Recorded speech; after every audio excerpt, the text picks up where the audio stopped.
and the proudest Arizonan you'll ever meet. But I am even prouder to be a Marine. Rah!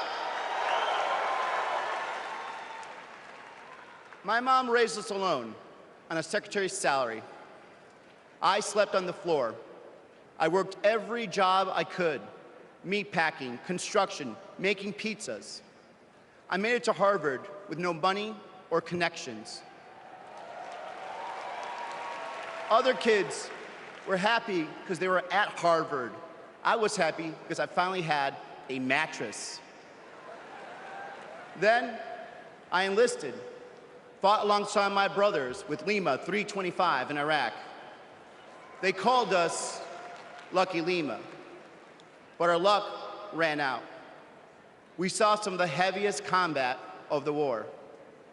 And when we got home, the government failed to help us readjust. We have a duty to care for our patriots who serve our nation.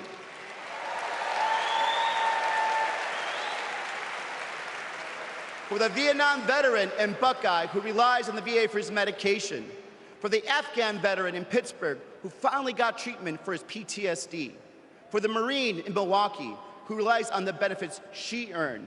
For my Navajo brothers and sisters who serve the Marines with me, I remember you too. Kamala Harris and Tim Walz are fighting for them. Kamala Harris has delivered more benefits to more veterans than ever before, and has achieved the lowest veterans unemployment rate in history. Vice President Harris has stood up for us and our families always. Tim Walz served for 24 years. His passion for veterans earned him respect on both sides of the aisle, and he stands with us too. In fact, let me introduce you to some of the many Democrats who understand what service means, because we put country over politics. We were proud to wear the uniform. And we're proud serving our countries in city halls, state capitals, the U.S. House, and the Senate. These veterans represent the best of our country. We stand united as veterans, Democrats, and patriots to fight for everyone who serves.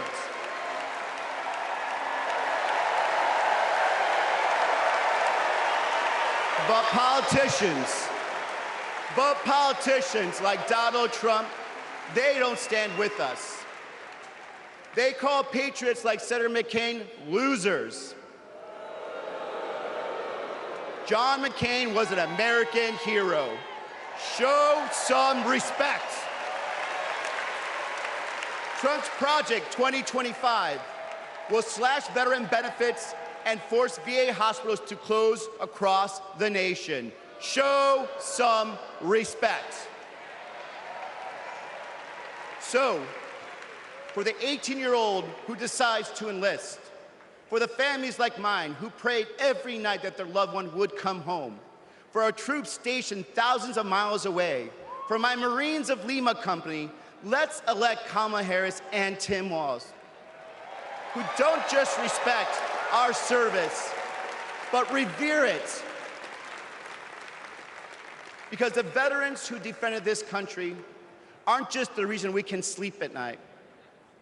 They're the reason we can dream. And together, we'll fight for our veterans and everyone who served our country. Thank you.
welcome Michigan Governor Gretchen Whitmer.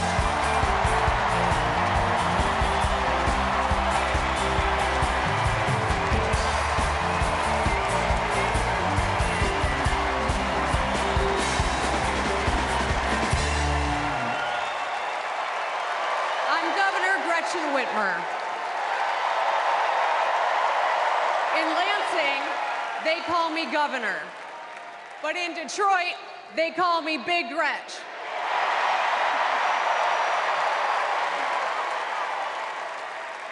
Donald Trump called me that woman from Michigan as an insult. Being a woman from Michigan is a badge of honor.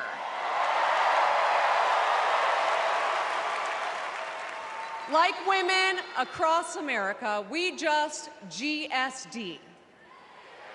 Get stuff done. At 29, I joined the sandwich generation. Sandwiched between working and raising my newborn and caring for my mom, who was dying from brain cancer. It was hard, but not extraordinary. It's life. Those nights reminded me who I was fighting for. People just trying to make it. Kamala Harris knows who she's fighting for, too. She took care of her mom, who also battled cancer. As president, she'll fight to lower the cost of health care and elder care for every family. She's lived a life like ours. She knows us. Donald Trump doesn't know you at all.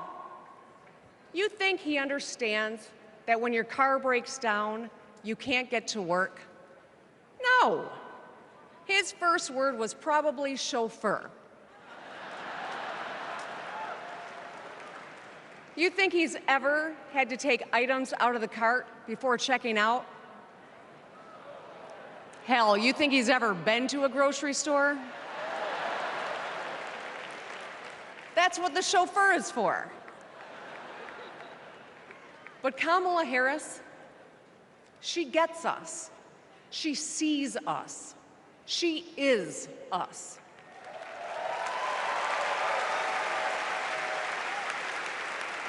Look, we've all lived through a lot of history over the past few years.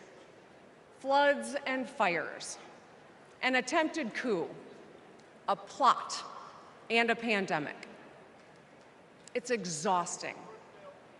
We don't know what the next 4 years will bring. But what we do know is this. Through it all, your life won't stop. You're going to have to get to work, pick up the kids, and pay your bills. And then one day, when you're just trying to get everyone out the door, a news alert goes off. Something happened. Something hit the fan. You'll ask, is my family going to be okay? And then you'll ask, who the hell is in charge? What if it's him? What if it's that man from Mar-a-Lago?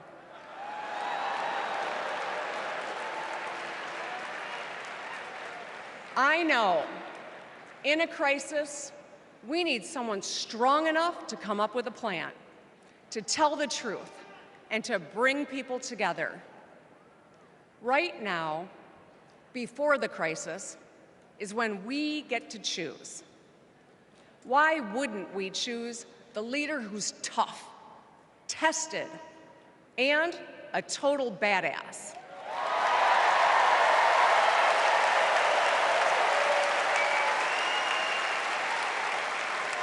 I know who I want as our commander-in-chief. America, let's choose Kamala Harris.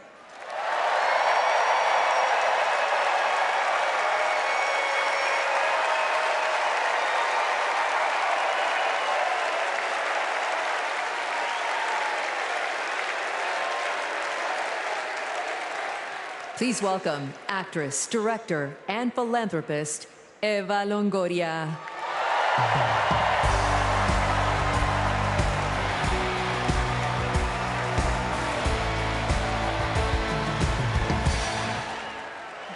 Hello, Chicago!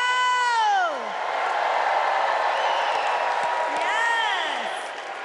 I am so excited to be here tonight. What an honor to be part of this historic moment, and y'all are part of it. Look, I have known Kamala Harris for more than a decade, and she comes from a family a lot like mine, and I'm sure a lot like yours. We were both raised knowing that no one was going to hand us anything, especially as women. That we were going to have to touch every rung of the ladder to get ahead. We were going to have to work really hard. Now, she worked at McDonald's, but I worked at Wendy's. And look at us now. You see, Kamala and I were able to see beyond the horizon because our families supported our big dreams. Well, guess what? As Americans, we're all part of one big family. Somos familia. And as familia, we have to have each other's back. We have to support each other's dreams because Kamala's success is our success. And she supports us to dream big, too. So let me tell you, in the Latino community, in our community, we have a saying, sí se puede, which means yes. It means yes, we can. But tonight, I'm here to tell you, yes, she can. So we're going to say, she se puede. So when someone asks you, is she ready to lead this country forward, we're going to say, she se puede. When somebody says, is she qualified for the job, we're going to say, she se puede. When somebody asks, is she going to be the first female president of the United States, we're going to say, she se puede.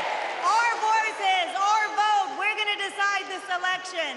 And let me tell you, the energy tonight isn't just here in Chicago, it's all across the country.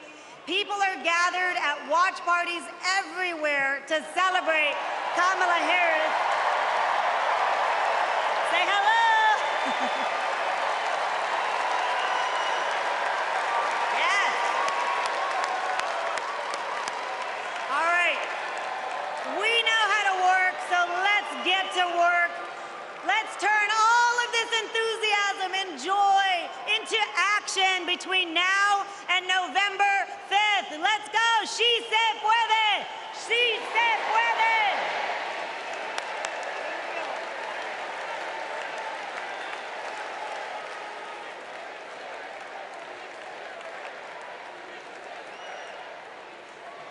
Please welcome former Illinois Republican Representative, Adam Kinzinger.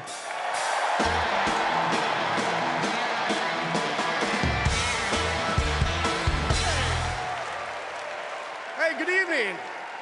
Good evening. Thank you, thank you, thank you. I'm Adam Kinzinger, and I am proud to be in the trenches with you as part of this sometimes awkward alliance that we have to defend truth, defend democracy, and decency. I was just a kid when I was drawn to the party of Ronald Reagan, to his vision of a strong America, the shining city on a hill. I was a Republican for 12 years in Congress, and I still hold on to the label. I never thought I'd be here, but listen, you never thought you'd see me here, did you? But I've learned something about the Democratic Party, and I want to let my fellow Republicans in on the secret. The Democrats are as patriotic as us.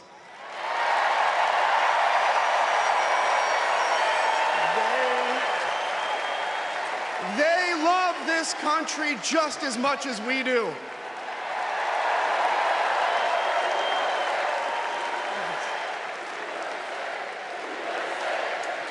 And they And they are as eager to defend American values at home and abroad as we conservatives have ever been. I was relieved to discover that because I've learned something about my party too, something I couldn't ignore.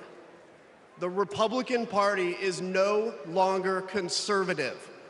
It has switched its allegiance from the principles that gave it purpose to a man whose only purpose is himself.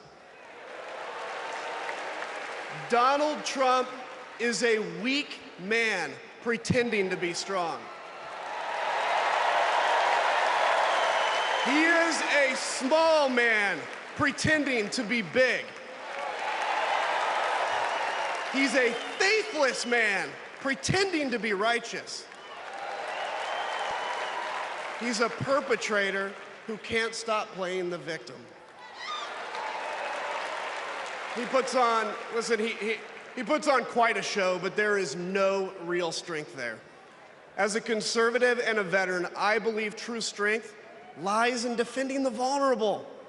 It's in protecting your family. It's in standing up for our Constitution and our democracy. That is the soul of being a conservative. It used to be the soul of being a Republican, but Donald Trump has suffocated the soul of the Republican Party. His fundamental weakness has coursed through my party like an illness, sapping our strength, softening our spine, whipping us into a fever that has untethered us from our values. Our democracy was frayed by the events of January 6th, as Donald Trump's deceit and dishonor led to a siege on the United States Capitol. That day, I stood witness to a profound sorrow, the desecration of our sacred tradition of peaceful transition of power, tarnished by a man too fragile, too vain, and too weak to accept defeat.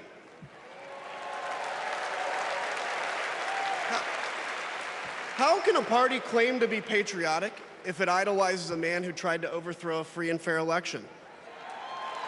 How can a party claim to stand for liberty if it sees a fight for freedom in Ukraine, an attack pitting tyranny against democracy, a challenge to everything our nation claims to be, and it retreats, it equivocates, it nominates a man who is weirdly obsessed with Putin?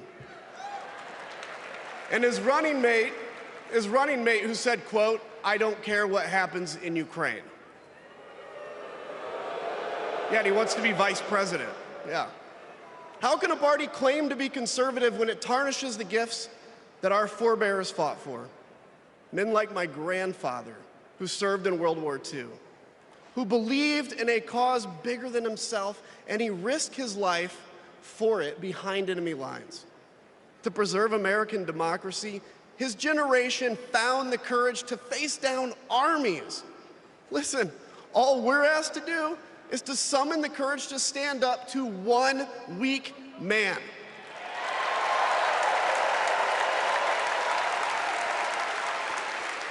Some have questioned why I've taken the stand I have.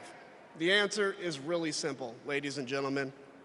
We must put country first. And tonight, as a Republican speaking before you, I'm putting our country first.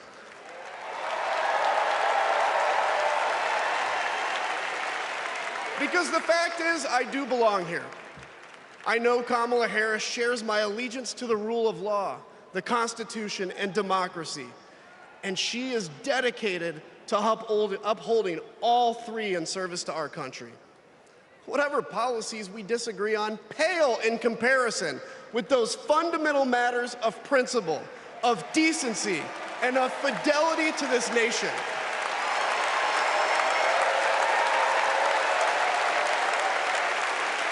Listen, to my fellow Republicans, if you still pledge allegiance to those principles, I suspect you belong here too. Because Because democracy knows no party. It's a living, breathing ideal that defines us as a nation. It's the bedrock that separates us from tyranny, and when that foundation is fractured, we must all stand together, united, to strengthen it.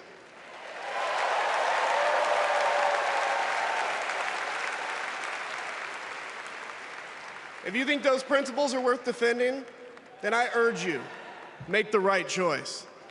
Vote for our bedrock values, and vote for Kamala Harris. God bless you.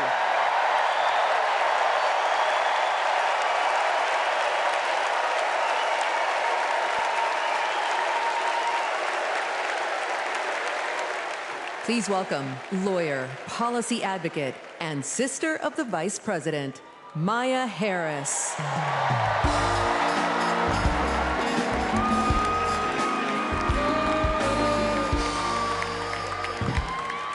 Hello, Chicago. In 1958, a 19-year-old from India left the only country she'd ever known to chart her own path in America. She came here to pursue an education, but she stayed here to build a life. Her name was Dr. Kamala Gopalan Harris.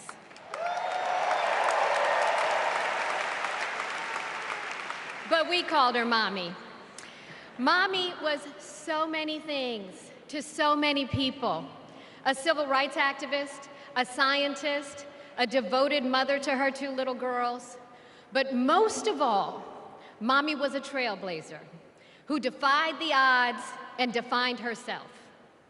And when it came to Kamala and me, Mommy had great expectations for us, but she had even greater expectations of us. She raised us to believe that we could be and do anything. And we believed her. You see, Mommy understood the power and the possibility that come with knowing and showing who you truly are. She knew we could be the authors of our own stories, just as she'd been the author of her own. Mommy's journey and the opportunity that she wanted for Kamala and me, that's a distinctly American story. We may all have different histories, different struggles, or different perspectives, but what binds us together is the fervent desire to be free, to fulfill our God-given potential. Kamala's entire life has been about fighting for each of us to have that freedom. And like so many Americans, Kamala knows what it's like to be underestimated and be counted out. She knows what it's like to be the underdog and yet still beat the odds. And now, she has created so much electricity, so much optimism, so much joy throughout the nation, and it is why we need her leadership in this historic moment.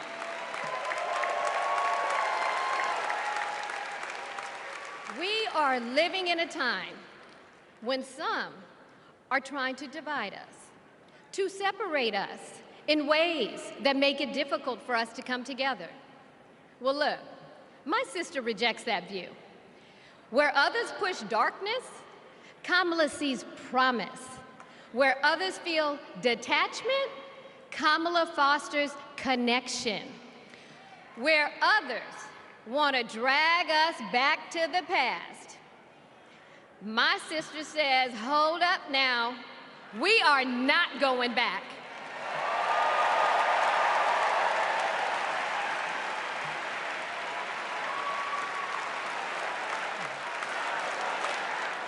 Because Kamala understands we have so much more in common than what separates us. She knows the measure of our success isn't just winning an election. It's about who we bring along and lift up in the process.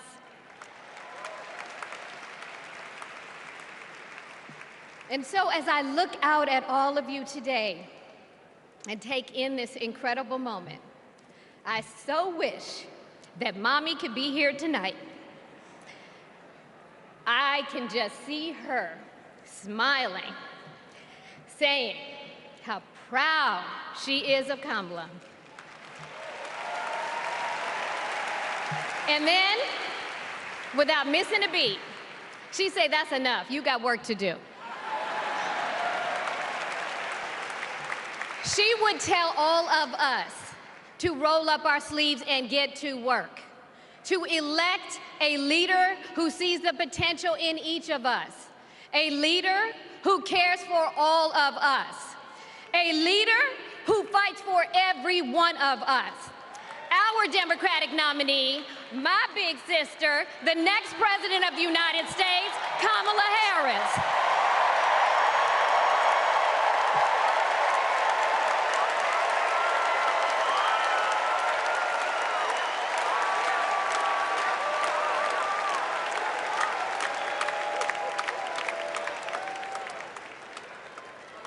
Please welcome North Carolina Governor Roy Cooper.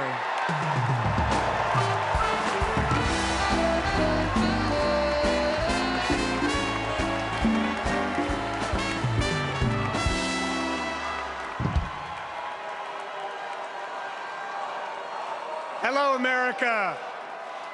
I'm Roy Cooper, the last guy standing between you and the moment we're all waiting for. So I'm going to get right to it.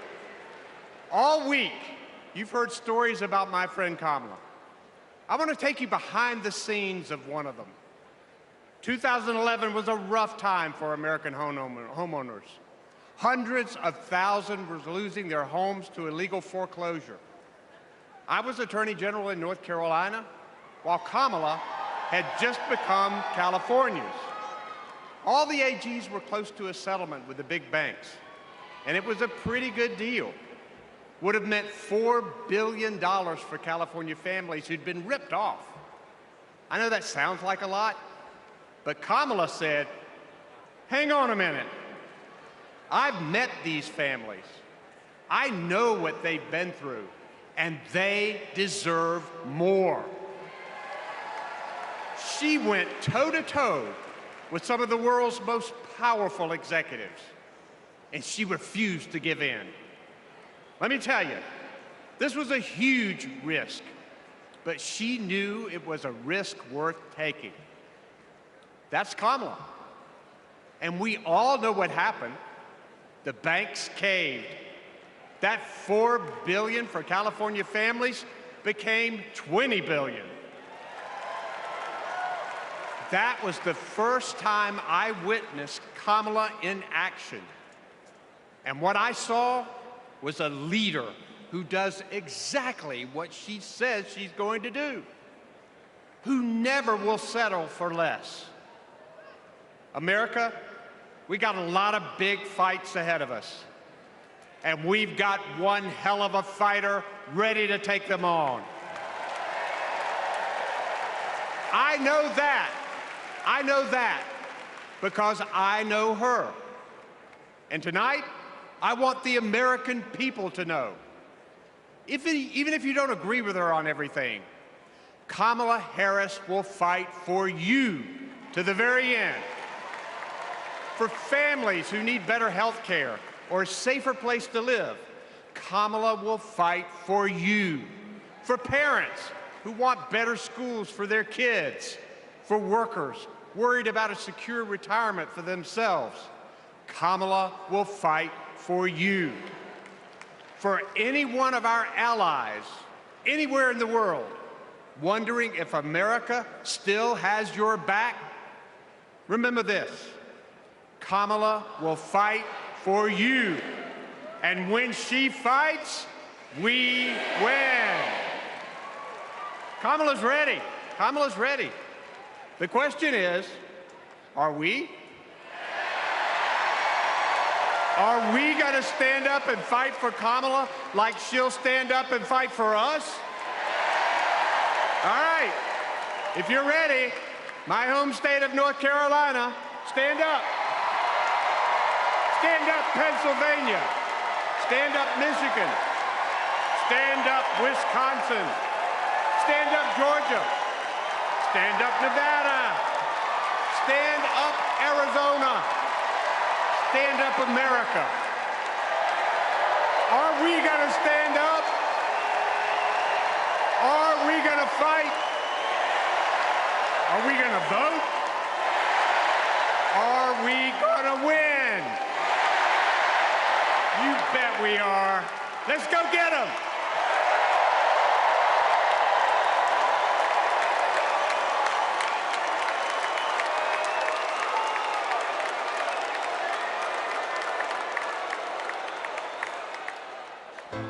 She grew up in a tight-knit neighborhood. It was the kind of place where your neighbor would look after you when school let out, where your first grade teacher would show up at your law school graduation. It's where Kamala Harris learned what it means to be in the middle class, making every paycheck count. She was raised by a working mom who taught her about standing up for what's right and protecting the people you love.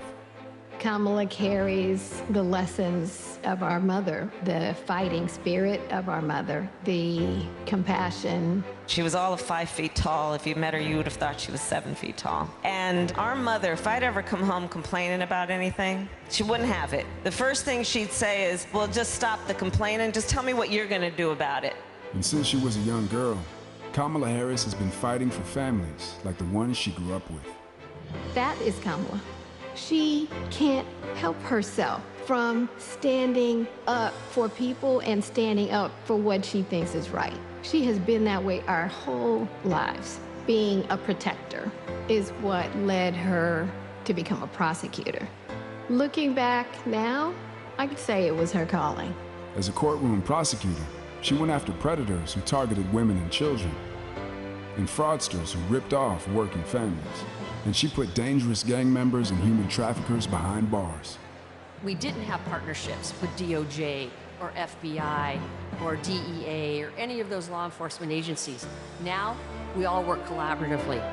She was the person who built the foundation in how we do criminal justice in America.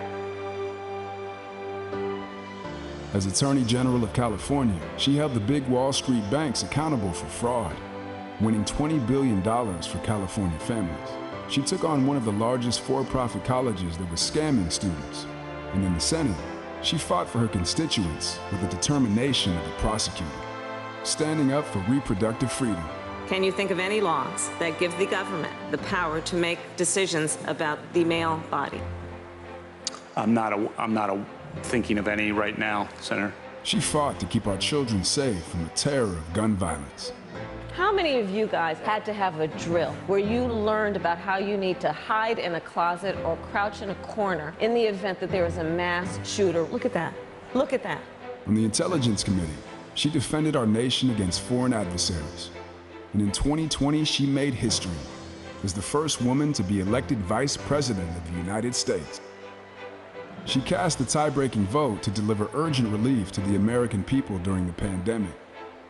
She beat Big Pharma to lower prescription drug costs and cap the cost of insulin, and led the fight to restore reproductive rights after Roe v. Wade was overturned. We have worked too hard and fought too long to see our daughters grow up in a world with fewer rights than our mothers. Because she's never been afraid to stand up to powerful interests. Sometimes people will open the door for you and leave it open, sometimes they won't. And then you need to kick that door down.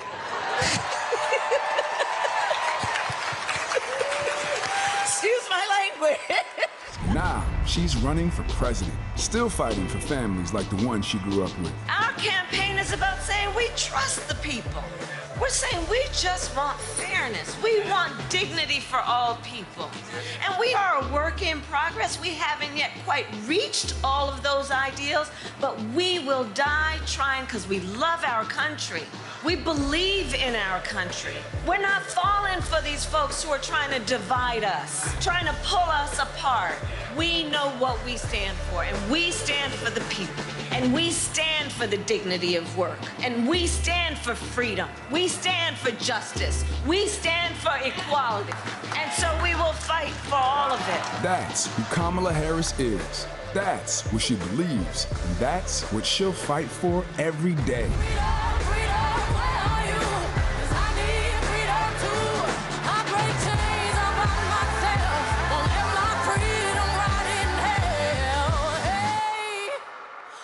Keep on running, cause the winner don't quit on themselves.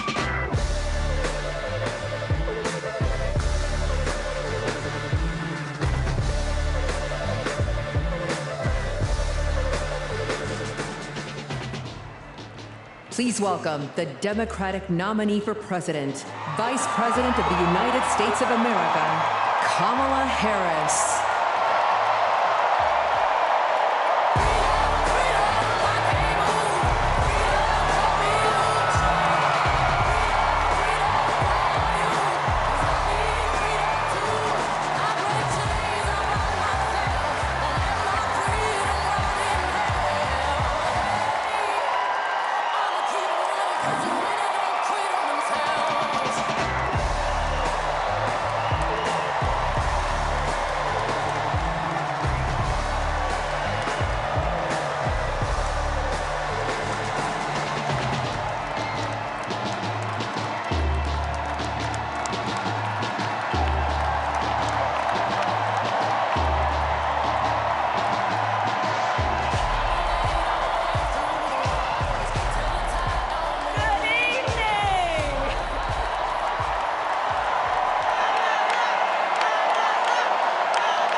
Please, thank you so very much.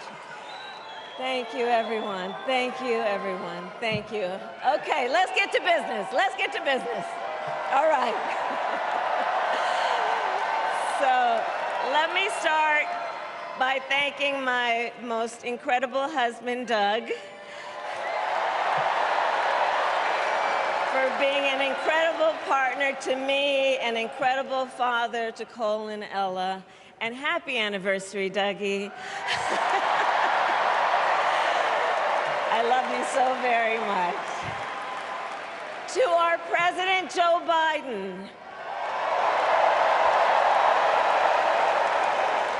When I think about the path that we have traveled together, Joe, I am filled with gratitude. Your record is extraordinary, as history will show, and your character is inspiring. And Doug and I love you and Jill and are forever thankful to you both.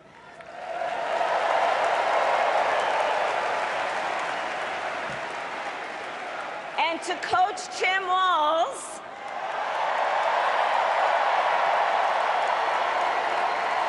you are going to be an incredible vice president. And to the delegates and everyone who has put your faith in our campaign, your support is humbling. So, America, the path that led me here in recent weeks was no doubt unexpected. But I'm no stranger to unlikely journeys. So, my mother, our mother, Kamala Harris, had one of her own. And I miss her every day, and especially right now. And I know she's looking down, smiling. I know that. So my mother was 19 when she crossed the world alone, traveling from India to California with an unshakable dream to be the scientist who would cure breast cancer. When she finished school, she was supposed to return home to a traditional arranged marriage. But as fate would have it, she met my father, Donald Harris, a student from Jamaica. They fell in love and got married, and that act of self-determination made my sister Maya and me. Growing up, we moved a lot. I will always remember that big Mayflower truck packed with all our belongings, ready to go to Illinois, to Wisconsin, and wherever our parents' jobs took us. My early memories of our parents together are very joyful ones. A home filled with laughter and music, Aretha, Coltrane, and Miles. At the park, my mother would say, "Stay close." But my father would say, as he smiled, "Run, Kamala, run. Don't be afraid. Don't let anything stop you."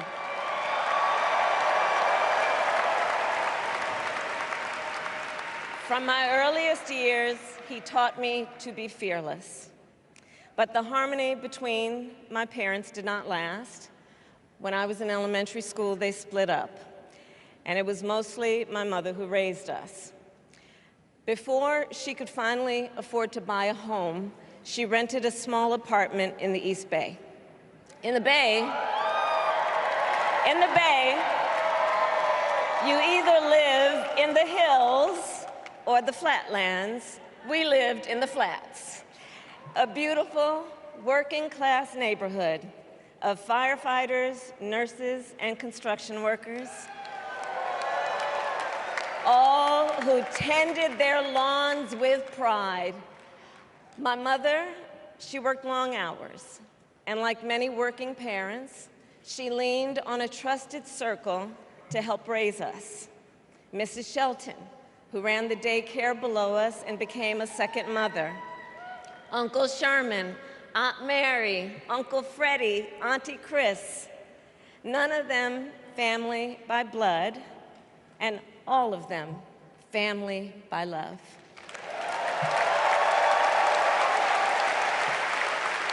Family who taught us how to make gumbo, how to play chess, and sometimes even let us win. Family who loved us, believed in us, and told us we could be anything and do anything.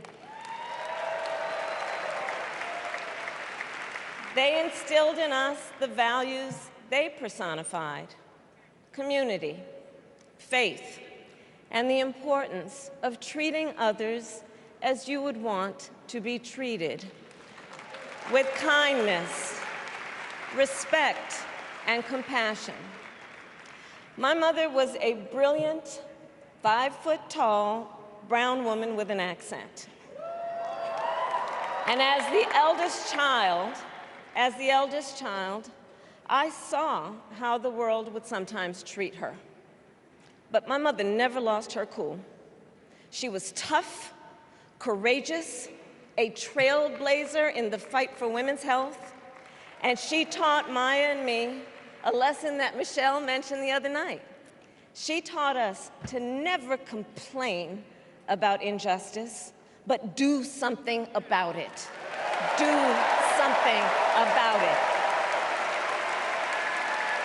That was my mother. And she taught us, and she also taught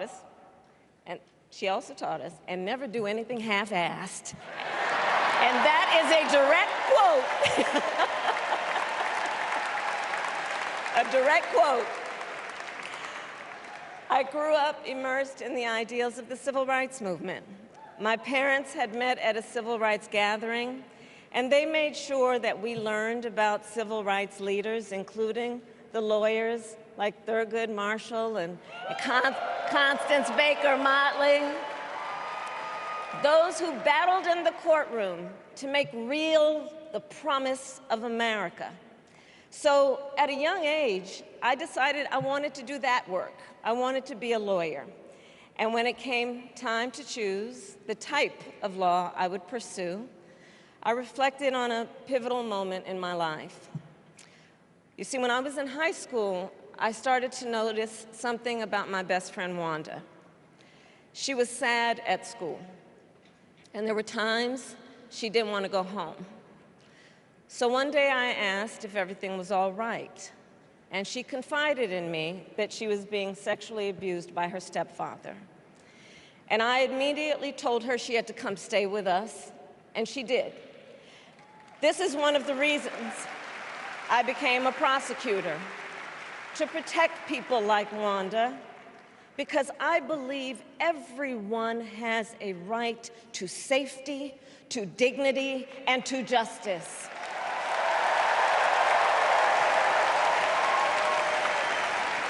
As a prosecutor, when I had a case, I charged it not in the name of the victim, but in the name of the people. For a simple reason. In our system of justice, a harm against any one of us is a harm against all of us.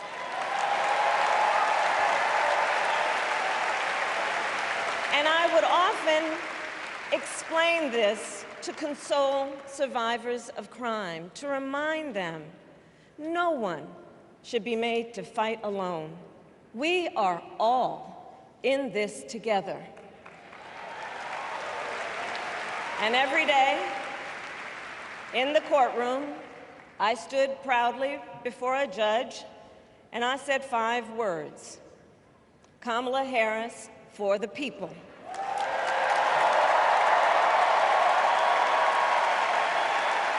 And to be clear, my entire career, I've only had one client, the people. And so, on behalf of the people, on behalf of every American, regardless of party, race, gender, or the language your grandmother speaks, on behalf of my mother and everyone who has ever set out on their own unlikely journey, on behalf of Americans like the people I grew up with, people who work hard, chase their dreams, and look out for one another, on behalf of everyone whose story could only be written in the greatest nation on earth, I accept your nomination to be President of the United States of America.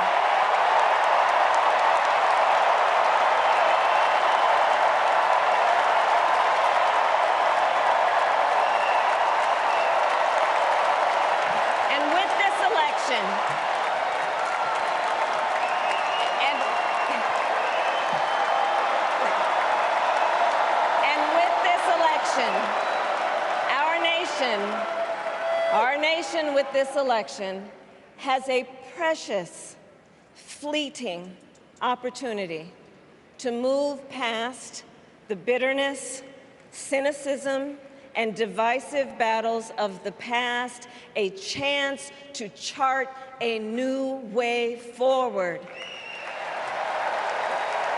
Not as members of any one party or faction, but as Americans. And let me say, I know there are people of various political views watching tonight, and I want you to know, I promise to be a president for all Americans.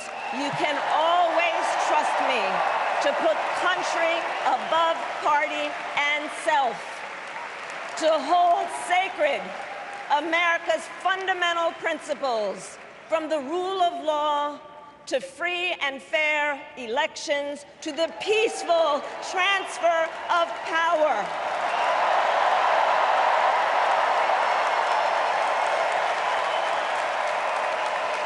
I will be a president who unites us around our highest aspirations, a president who leads and listens, who is realistic, practical, and has common sense, and always fights for the American people.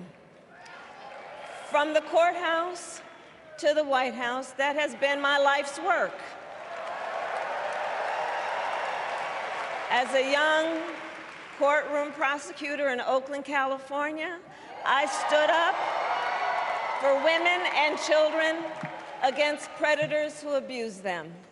As Attorney General of California, I took on the big banks, delivered $20 billion for middle-class families who faced foreclosure, and helped pass a homeowner Bill of Rights, one of the first of its kind in the nation. I stood up for veterans and students being scammed by big for-profit colleges, for workers who are being cheated out of their wages, the wages they were due, for seniors facing elder abuse. I fought against the cartels who traffic in guns and drugs and human beings, who threaten the security of our border and the safety of our communities. And I will tell you, these fights were not easy, and neither were the elections that put me in those offices. We were underestimated at practically every turn, but we never gave up, because the future is always worth fighting for.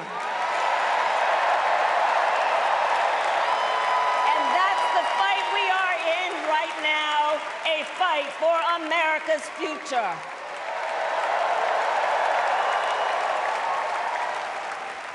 Fellow Americans, this election is not only the most important of our lives, it is one of the most important.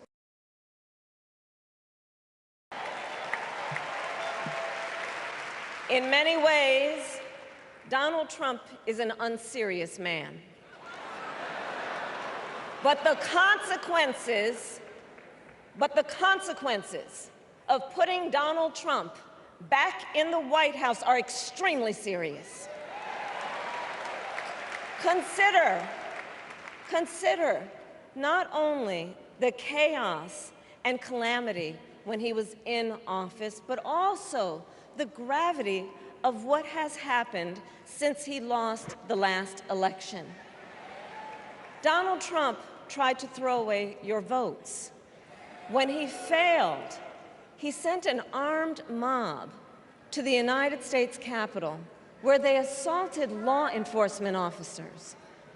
When politicians in his own party begged him to call off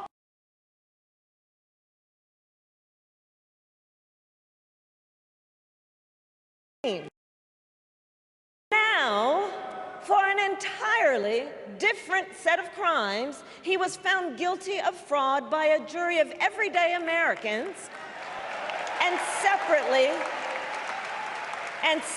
found liable for committing sexual abuse. And consider what he intends to do if we give him power again.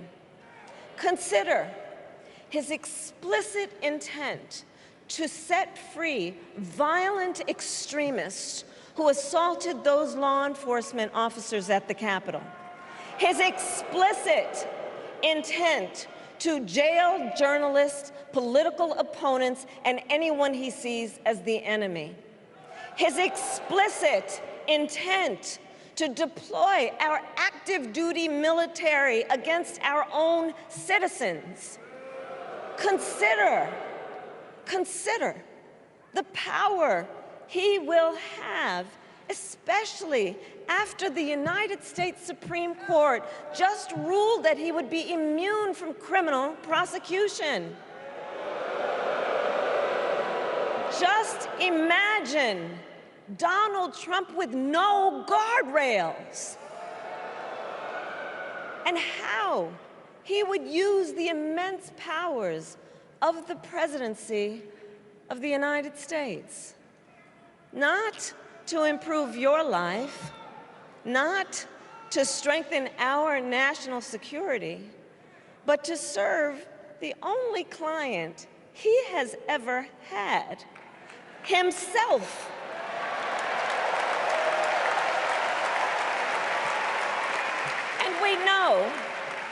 And we know what a second Trump term would look like. It's all laid out in Project 2025, written by his closest advisors, and its sum total is to pull our country back to the past. But America, we are not going back. We are not going back. We are not going back. We are not going back to when Donald Trump tried to cut Social Security and Medicare.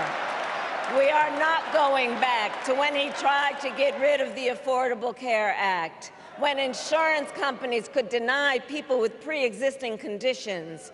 We are not going to let him eliminate the Department of Education that funds our public schools.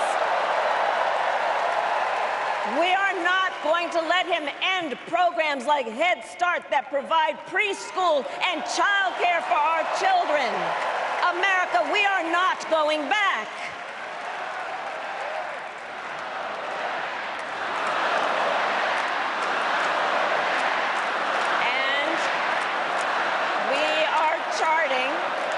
And we are charting a new way forward. Forward to a future with a strong and growing middle class, because we know a strong middle class has always been critical to America's success. And building that middle class will be a defining goal of my presidency.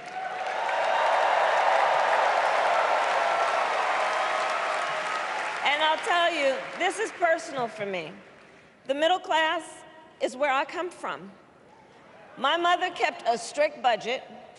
We lived within our means, yet we wanted for little. And she expected us to make the most of the opportunities that were available to us and to be grateful for them. Because, as she taught us, opportunity is not available to everyone. That's why we will create what I call an opportunity economy, an opportunity economy where everyone has the chance to compete and a chance to succeed. Whether you live in a rural area, small town, or big city. And as president, I will bring together labor and workers and small business owners and entrepreneurs and American companies to create jobs, to grow our economy, and to lower the cost of everyday needs like health care and housing and groceries. We will provide access to capital for small business owners and entrepreneurs and founders. And we will end America's housing shortage and protect Social Security and Medicare. Now compare that to Donald Trump, because I think everyone here knows he doesn't actually fight for the middle class. He doesn't actually fight for the middle class. Instead, he fights for himself and his billionaire friends. And he will give them another round of tax breaks that will add up to $5 trillion to the national debt. And all the while, he intends to enact what in effect is a national sales tax, call it a Trump tax, that would raise prices on middle-class families by almost $4,000 a year. Well, instead of a Trump tax hike, we will pass a middle-class tax cut that will benefit more than 100 million Americans.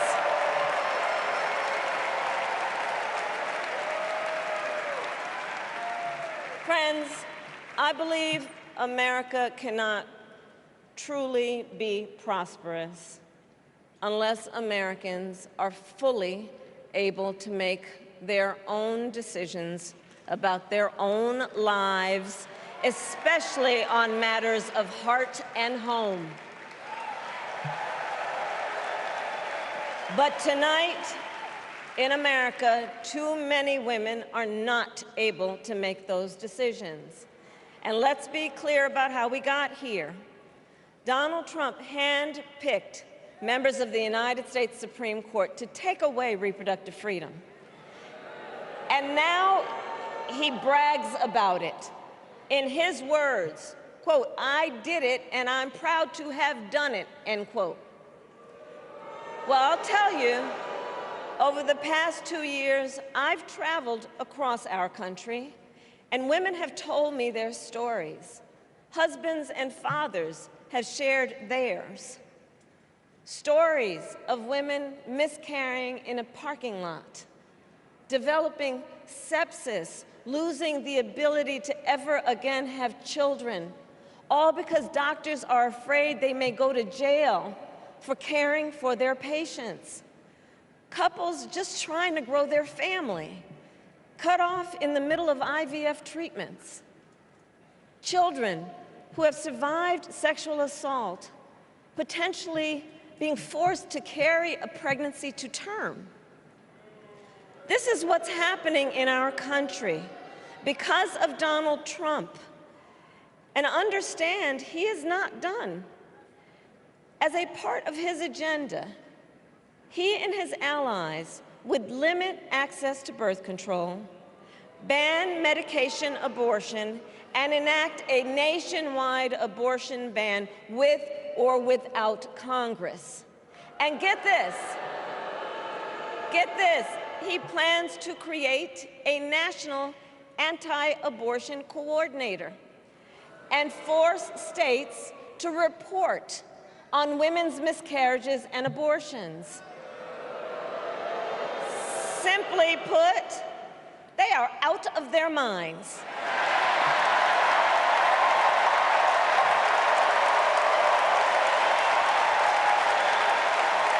And one must ask, why exactly is it that they don't trust women? Well, we trust women. We trust women. And when Congress passes a bill to restore reproductive freedom, as President of the United States, I will proudly sign it into law.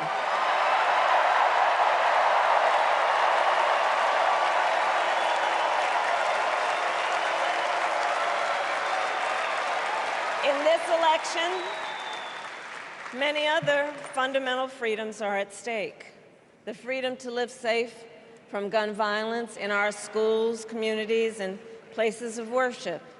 The freedom to love who you love openly and with pride.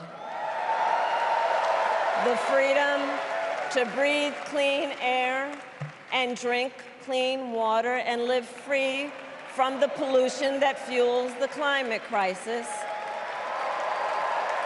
and the freedom that unlocks all the others the freedom to vote. With this election, we finally have the opportunity to pass the John Lewis Voting Rights Act and the Freedom to Vote Act.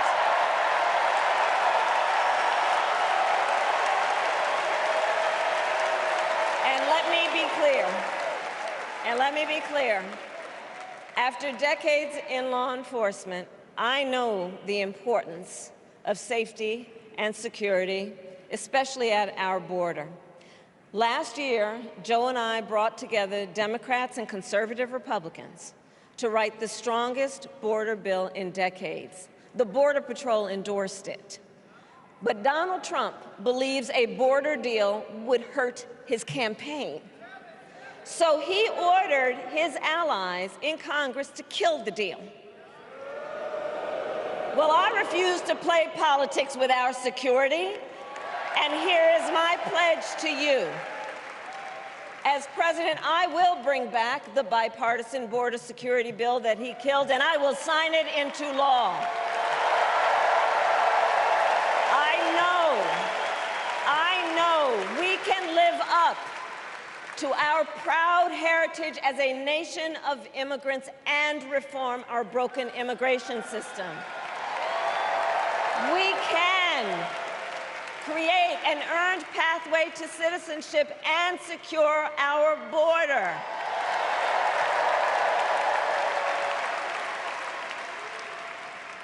And America, we must also be steadfast in advancing our security and values abroad.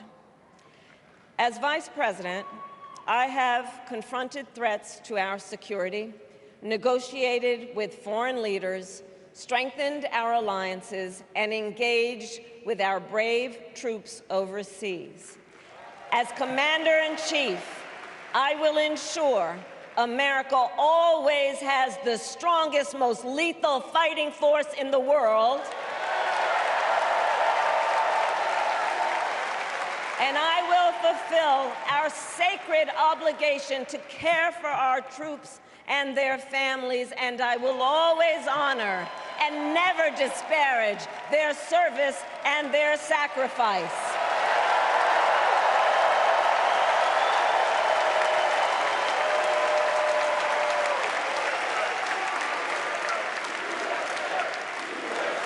I will make sure that we lead the world into the future on space and artificial intelligence, that America, not China, wins the competition for the 21st century, and that we strengthen, not abdicate, our global leadership.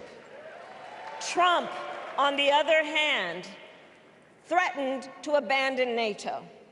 He encouraged Putin to invade our allies, said Russia could, quote, do whatever the hell they want. 5 days before Russia attacked Ukraine, I met with President Zelensky to warn him about Russia's plan to invade. I helped mobilize a global response, over 50 countries, to defend against Putin's aggression. As president, I will stand strong with Ukraine and our NATO allies.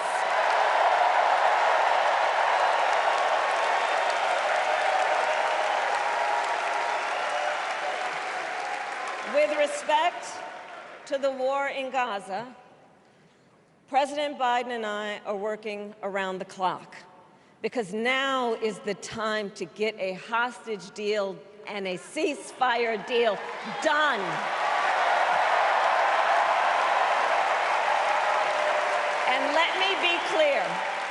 And let me be clear, I will always stand up for Israel's right to defend itself, and I will always ensure Israel has the ability to defend itself, because the people of Israel must never again face the horror that a terrorist organization called Hamas caused on October 7, including unspeakable sexual violence and the massacre of young people at a music festival. At the same time, what has happened in Gaza over the past 10 months is devastating. So many innocent lives lost. Desperate, hungry people fleeing for safety over and over again. The scale of suffering is heartbreaking.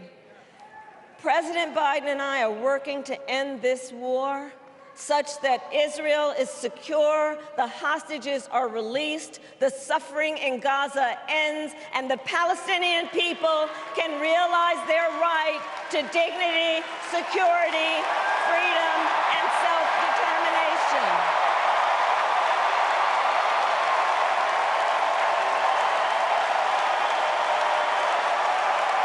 And know this, I will never hesitate to take whatever action is necessary to defend our forces and our interests against Iran and Iran-backed terrorists. I will not cozy up to tyrants and dictators like Kim Jong-un who are rooting for Trump,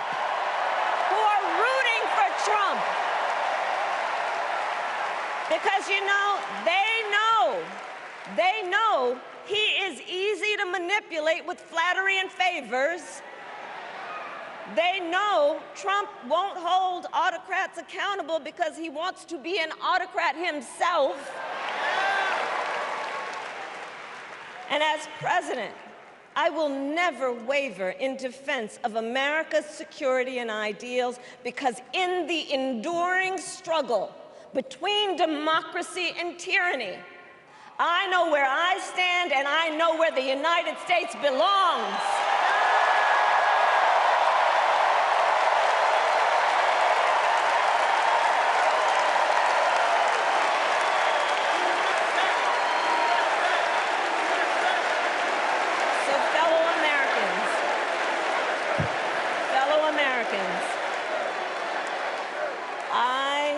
I love our country with all my heart. Everywhere I go, in everyone I meet, I see a nation that is ready to move forward, ready for the next step in the incredible journey that is America. I see an America where we hold fast to the fearless belief that built our nation and inspired the world, that here, in this country, anything is possible, that nothing is out of reach. An America where we care for one another, look out for one another, and recognize that we have so much more in common than what separates us. That none of us has to fail for all of us to succeed. And that in unity there is strength. You know, our opponents in this race are out there every day denigrating America, talking about how terrible everything is. Well, my mother had another lesson she used to teach. Never let anyone tell you who you are. You show them who you are.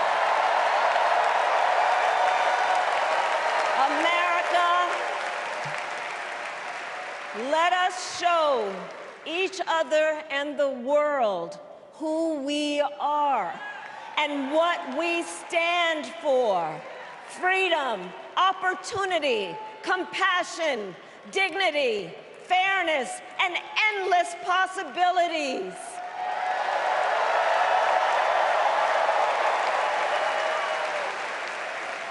We are the heirs to the greatest democracy in the history of the world. And on behalf of our children and our grandchildren and all those who sacrificed so dearly for our freedom and liberty, we must be worthy of this moment. It is now our turn to do what generations before us have done, guided by optimism and faith, to fight for this country we love, to fight for the ideals we cherish, and to uphold the awesome responsibility that comes with the greatest privilege on earth, the privilege and pride of being an American.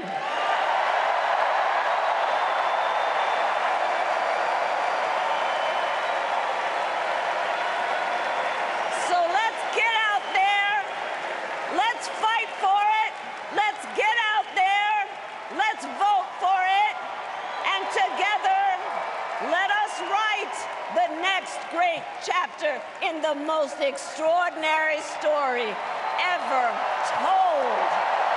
Thank you. God bless you, and may God bless the United States of America. Thank you all.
Please stand if you are able for this evening's benediction, offered by Rabbi Lauren Holtzblad and Reverend Dr. Amos Brown.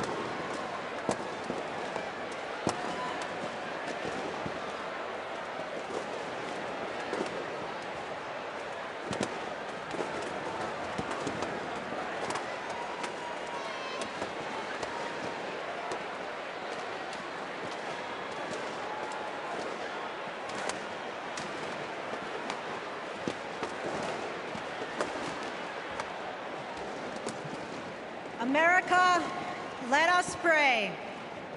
God brought us out of the narrow place of oppression to freedom.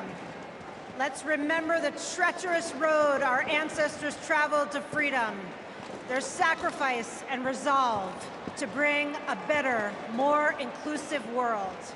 We stand on their shoulders to declare, we are not going back.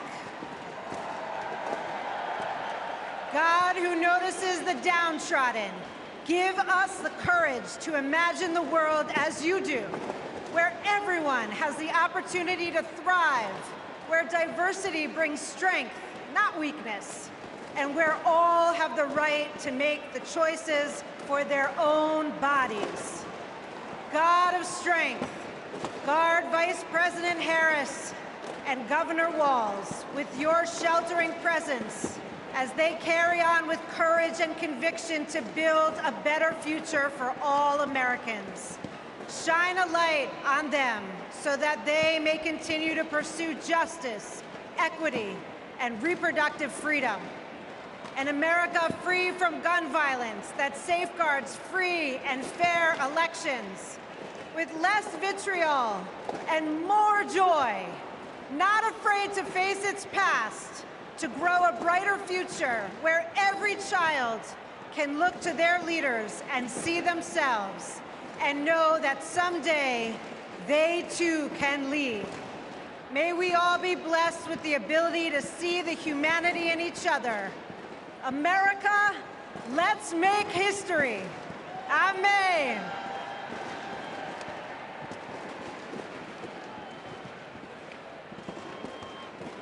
As we close this convention, we ask that the Creator bestow blessings on Vice President Harris and Governor Walz, and upon the bright future they will bring to the people of America. A future where our nation lives its motto of e pluribus unum, bringing together in civility and dignity the diversity that has built this great nation. E pluribus unum, one nation that embraces us all, every race, creed, or color, regardless of sexual orientation, gender or gender expression, rich and poor, old and young, urban and rural. A future, oh God, for every American, where the humanity of all persons will be affirmed and celebrated, where every American has the opportunity and freedom to pursue those inalienable rights of life, liberty, and the pursuit of happiness.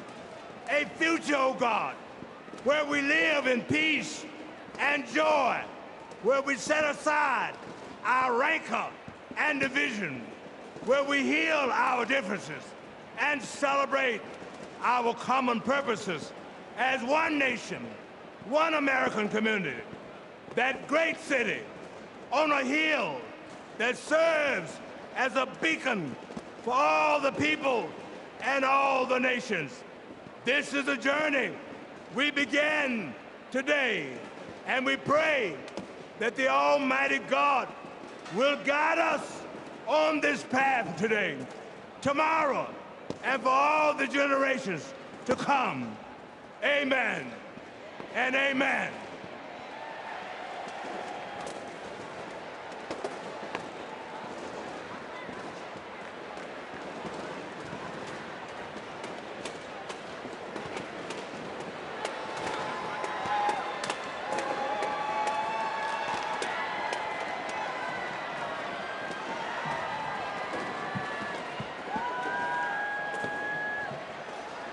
As we close, I want to thank each and every one of you for bringing your energy and your enthusiasm to the convention that will carry us through to victory in November. Look around. You're surrounded by people from every corner of the country who traveled here because they believe in our mission. We know that unity is our strength. We know that the issues we've highlighted this week are not abstract. We know what's at stake, and we bring that with us and this beginning. Over the next 75 days, we will mobilize like never before to show America what we as Democrats stand for. Together, we will fight for our rights, our freedom, and our democracy. Together, we will elect Democrats up and down the ballot. Together, we will win. Win that, as we know, we have to further business to come before the convention. I am now proud to adjourn the 49th Democratic National Convention. Thank you, Chicago.